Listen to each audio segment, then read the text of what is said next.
Pengen tahu informasi seputar COVID-19 di Jakarta? Kunjungi situs resmi Pemprov DKI di corona.jakarta.go.id. Ada beragam fitur di dalamnya.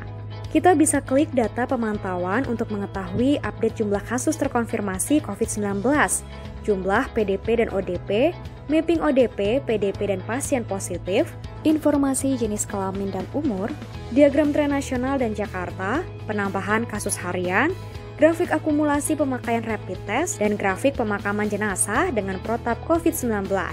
Lengkap kan? Bukan cuma itu. Ada juga data monitoring distribusi bantuan sosial berisi data distribusi bantuan, peta distribusi bantuan, RW penerima bantuan, dan perkembangan penyaluran bantuan di Jakarta. Jangan ketinggalan update peta kasus di wilayah tempat tinggal kita dengan klik fitur peta kasus. Berisi data pasien positif COVID-19, pasien menunggu hasil laboratorium, dan rumah sakit rujukan. Fitur ini menampilkan kronologi penyebaran awal COVID-19, tapi tidak semua kasus hanya representatif. Detail data pribadi juga tidak ditampilkan untuk publik. Persebaran pasien positif COVID-19 bisa dilihat per kelurahan di Jakarta.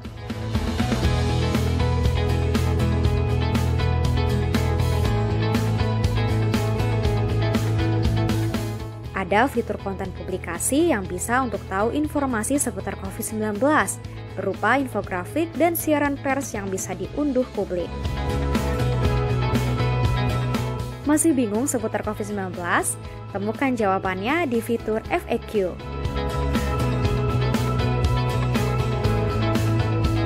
Klik fitur pemeriksaan mandiri, maka kita dapat screening gejala COVID-19 dengan menjawab beberapa pertanyaan dari Dinas Kesehatan. Untuk pertanyaan lebih lanjut, dapat menghubungi sejumlah nomor kontak yang tersedia. Mudah kan? Cari informasi dari sumber yang valid, bukan yang julid.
Botol atau 30.000 butir? Dia nanya 30.000 butir atau 30.000 butir sedikit. Praktis itu butir butir.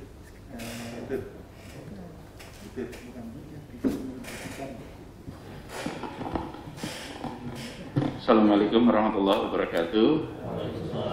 Selamat siang, selamat datang kembali di Balai Kota. Alhamdulillah kita jumpa lagi terakhir sebelum pemberangkatan ke Palestina, Gaza. Itu tanggal berapa ya?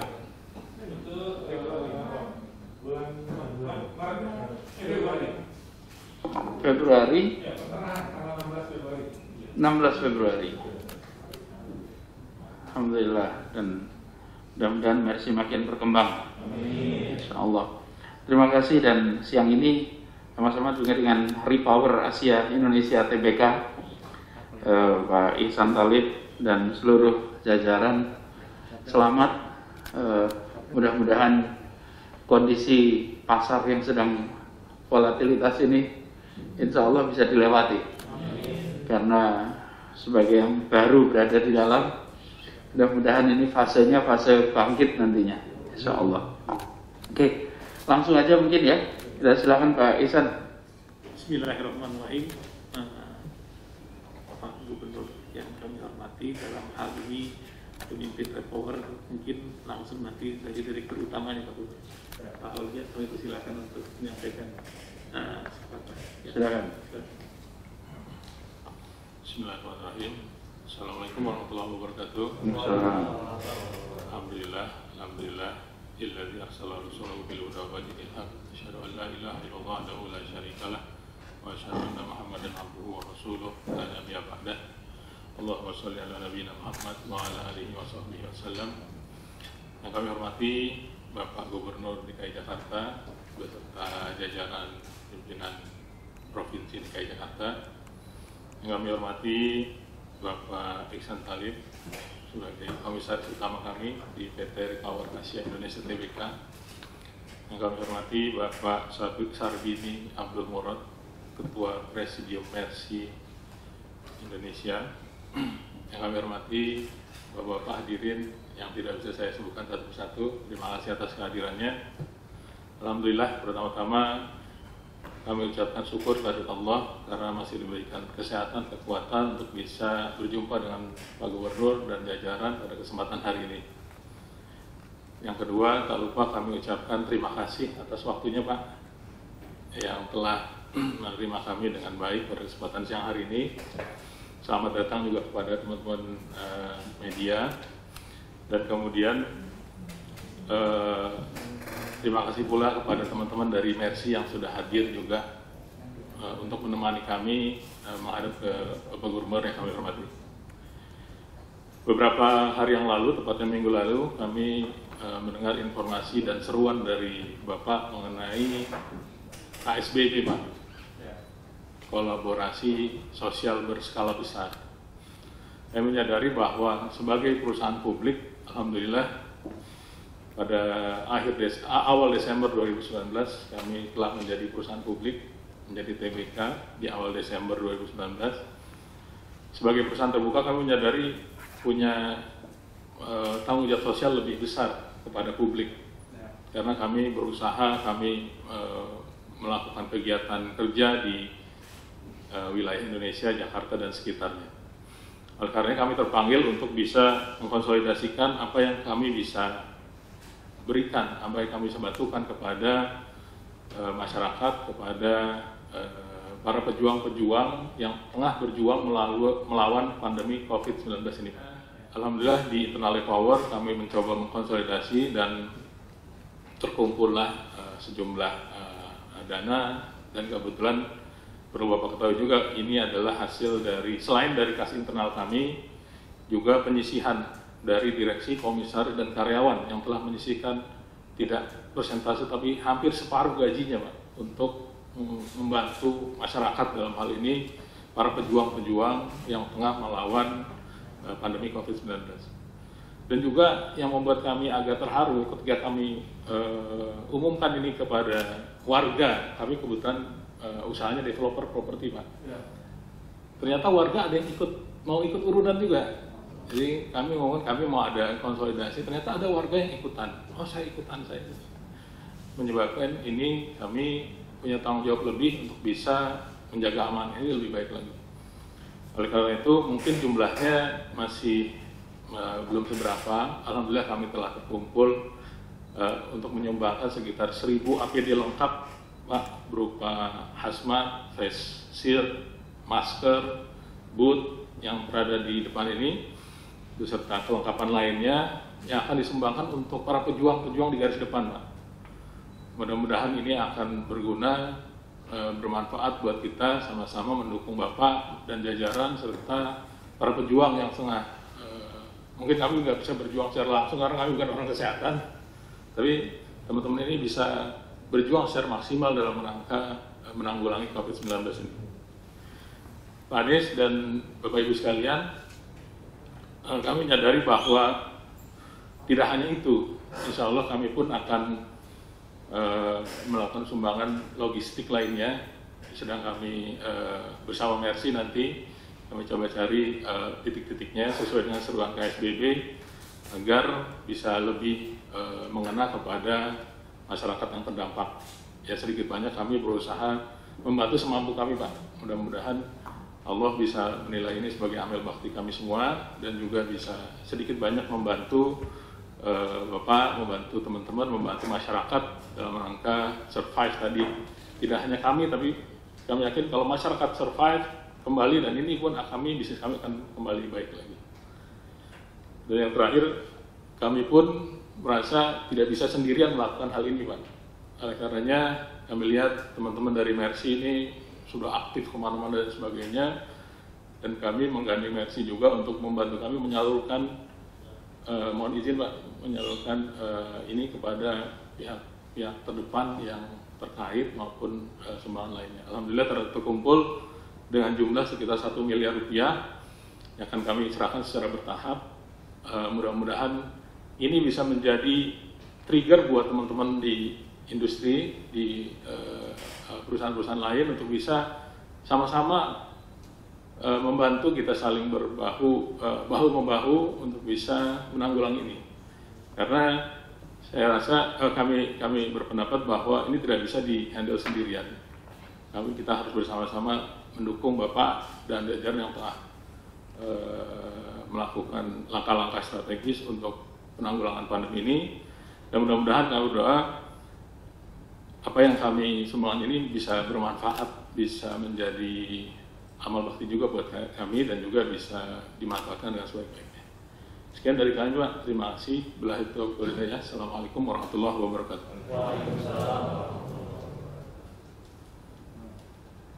Pak Sarbini, barangkali ada yang mau sampaikan?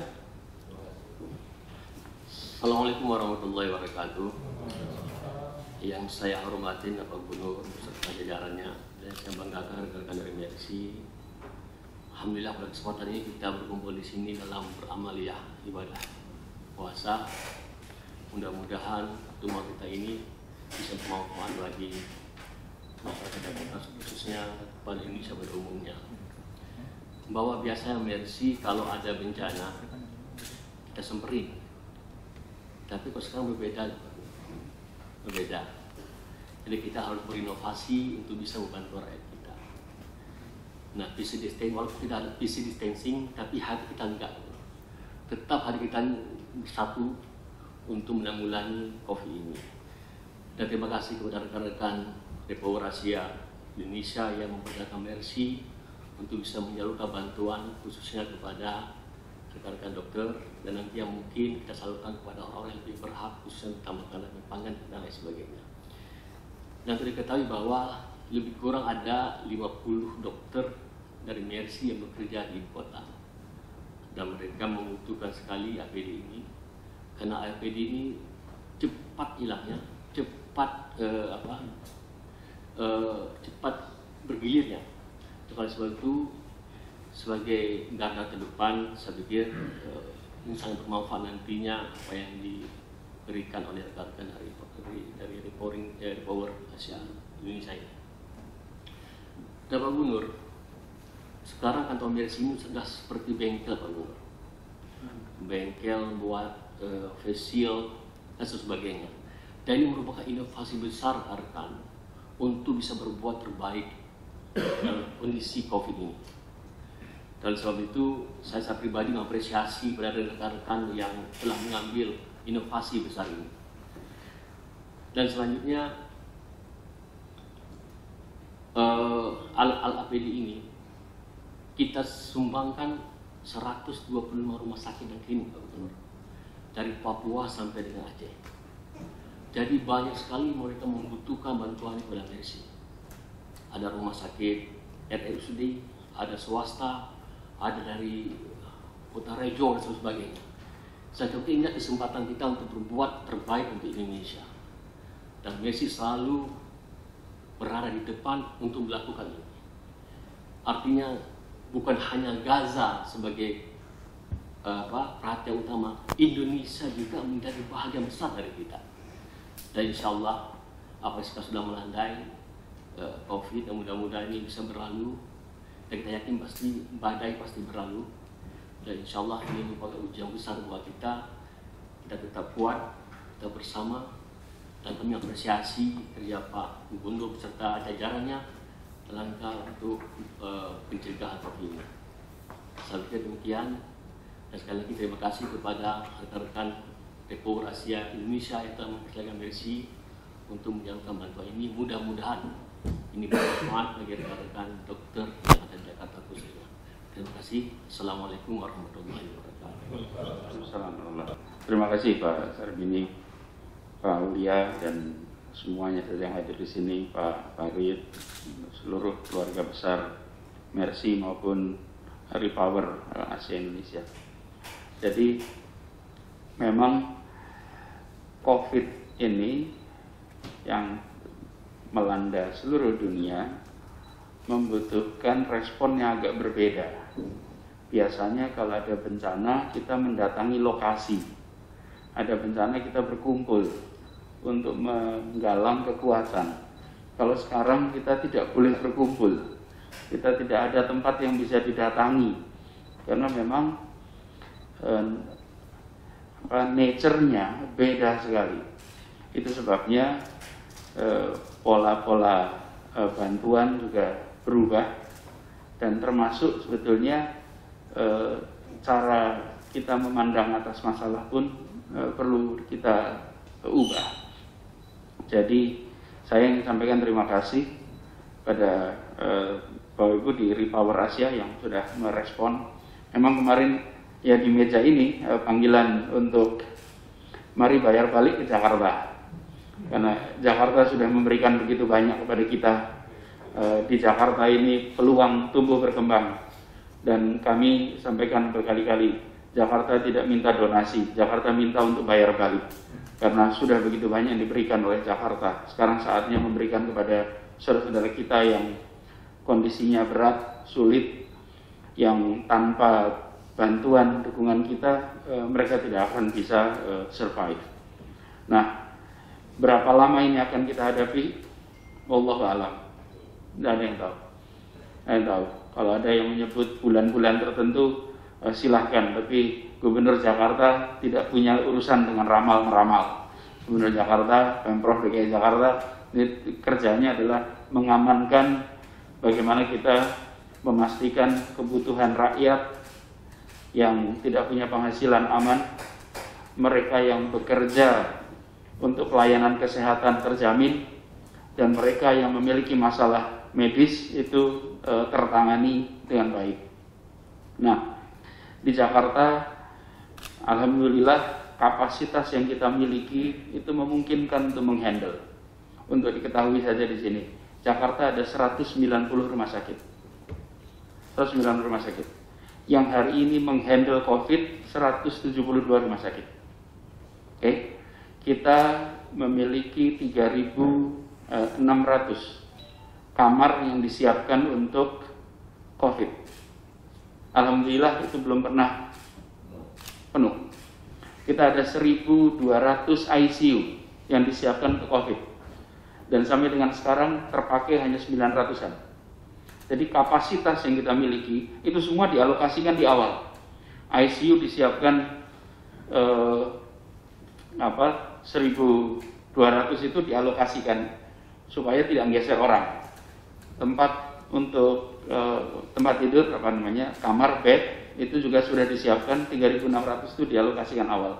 Tujuannya supaya sambil ini bergerak kita tidak perlu khawatir. Dan Jakarta menyiapkan sistem monitoring kebutuhan fasilitas yang ada di seluruh rumah sakit yang ada. Jadi dalam satu ini kita tahu inventorinya, dan itu dibuatnya baru April kemarin. Ketika kejadian kita buat, sehingga hari ini kita bisa tahu rumah sakit mana kosong berapa untuk COVID. Termasuk rumah sakit mana perlu APD. Karena bukan hanya COVID-nya, tapi juga supply-nya. Itu semua kita selama ini tidak ada. Tapi hikmahnya ada COVID, kita bangun sistem inventory yang terkoordinir. Nah, Pak Sabdo ini yang masker oranye ini beliau PLT BPBD yang bertanggung jawab atas penanggulangan bencana di Jakarta. Beliau yang paling repot membagikan supply. Kebutuhan supply itu datangnya ke balai kota, nanti beliau yang akan membagikan. Di Jakarta hari ini konsumsi APD, kalau di awal April konsumsi APD itu per hari 5.000 Pak, per hari. Hari ini 10.000 per hari konsumsi APD. Dan kita sudah harus memikirkan produksi masif APD di dalam negeri. Terutama bukan masalah kemampuan menjahitnya, tapi kualitas bahannya. Di situ letak tantangan utamanya. Jadi memang tantangan yang kita miliki ini tidak kecil, karena itu semua bantuan itu memberikan manfaat, dan bagi kami tidak ada yang namanya besar kecil. Semua bantuan itu 10 APD itu menyelamatkan 10 tenaga medis. Jadi tidak ada kemudian 10 APD dibanding 10.000, bukan. Ini 10 APD menyelamatkan 10 tenaga medis. Tidak ada itu, tenaga medis sangat repot. Dan tenaga medis yang bekerja ini mengalami tekanan yang cukup besar, tekanan pekerjaan.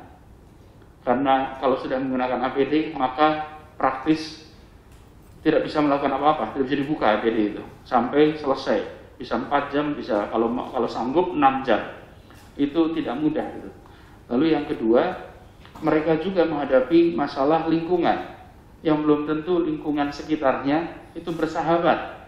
Begitu dengar bekerja ngurusin COVID, belum tentu mau berdekatan, belum tentu mau bersahabat. Itu sebabnya kita kemarin menyiapkan tempat tinggal bagi para tenaga medis gitu. Nah, cuman yang kita ingin ubah sama-sama adalah kita harus mulai menyiapkan tenaga medis itu tidak sebagai garda depan. Kita harus ini berbeda dengan kalau ada kejadian bencana alam, garda terdepannya adalah tenaga medis. Kalau dalam COVID ini, tenaga terdepan, garis depannya itu kita. Kita ini garis depan.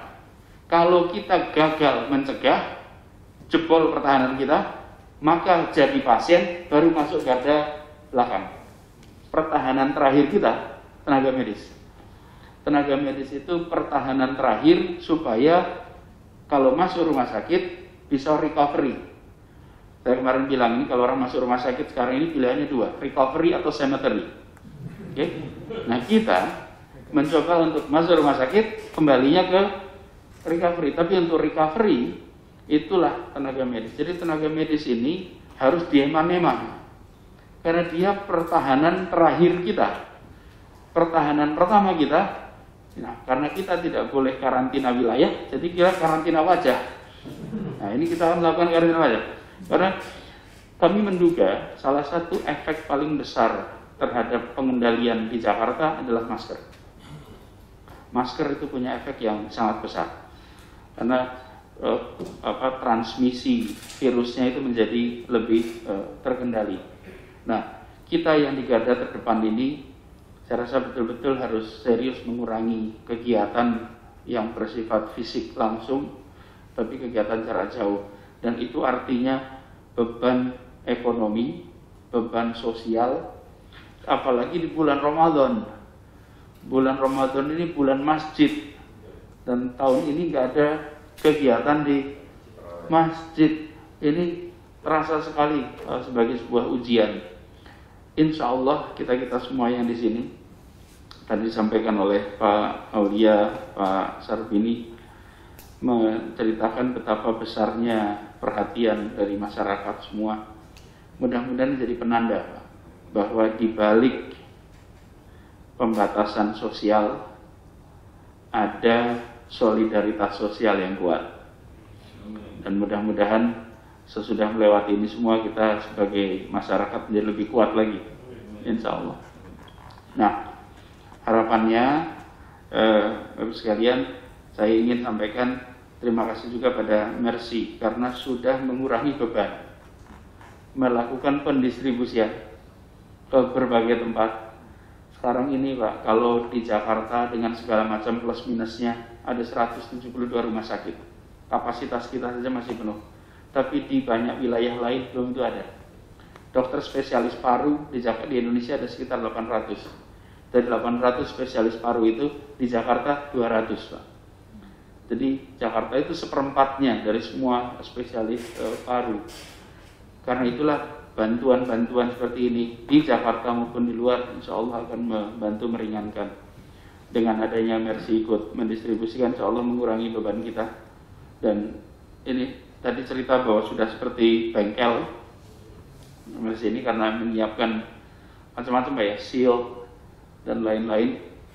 Saat ini itu yang sangat dibutuhkan sekali. Dan benar sekali Ibu sekalian, kita doakan para tenaga medis itu, mereka diberikan kekuatan. Tantangannya luar biasa besar dan berat. Terima kasih pada semuanya.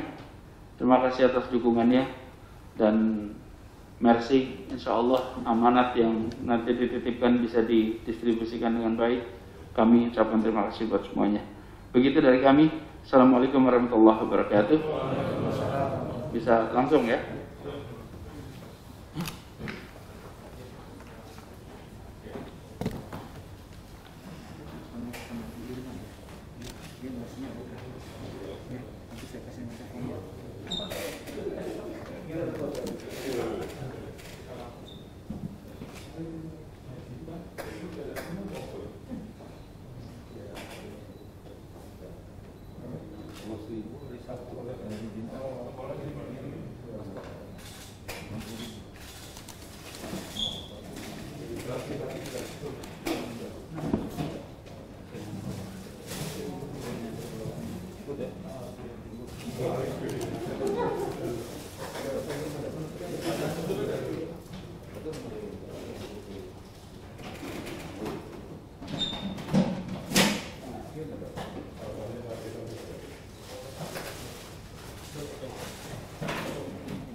Kira lagi berdua, lagi dua, oke siap.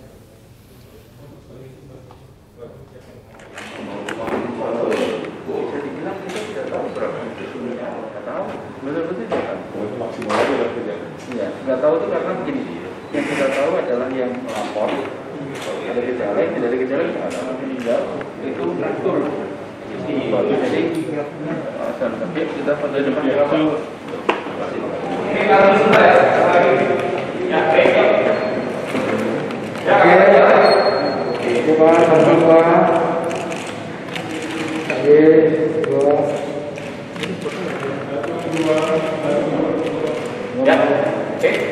Ya, terima kasih ya.